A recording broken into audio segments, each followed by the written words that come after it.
Une pétition lancée il y a quelques jours, après la tentative de viol d'une touriste brésilienne en Île-de-France, demande que des wagons de RER soient réservés aux femmes. Elle a déjà obtenu ce matin plus de 27 000 signatures. Y êtes-vous favorable ?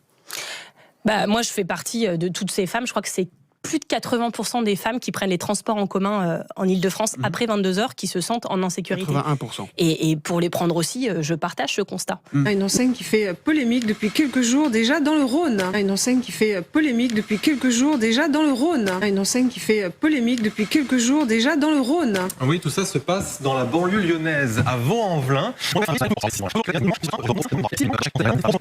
Regardez un extrait et essayez de voir si quelque chose vous interpelle.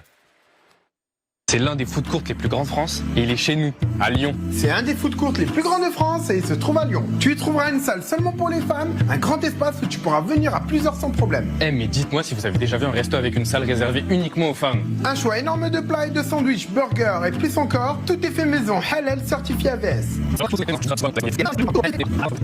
De la viande certifiée halal, jusque-là tout va bien.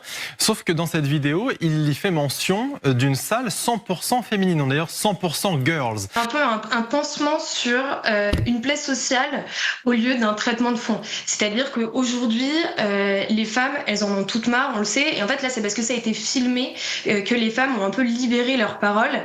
Mais en soi, ça existe déjà dans plusieurs pays. Ça existe en Inde, ça existe au Japon ou encore au Mexique. Il va falloir commencer à mettre les mots sur les mots et à prendre le problème à la racine. Il y a un problème d'immigration massive et incontrôlée. On sait qu'aujourd'hui, 62% des agressions sexuelles dans les transports en Île-de-France sont le fait d'étrangers. Et il y a aussi la non-peur de la répression. Eh bien ça pose problème à certains internautes, notamment à des membres du RN qui se sont exprimés sur ce sujet et qui ont dit, vous allez voir, le restaurant semble pratiquer un séparatisme inadmissible et illégal en isolant dans une salle à part les femmes. Les clients sont donc triés par sexe. Évidemment, le propriétaire du restaurant, le gérant, a répondu et a déclaré ceci. Cela n'a rien à voir avec l'islam ou la charia, comme j'ai pu le lire. Le RN raconte n'importe quoi sans avoir vérifié ses sources.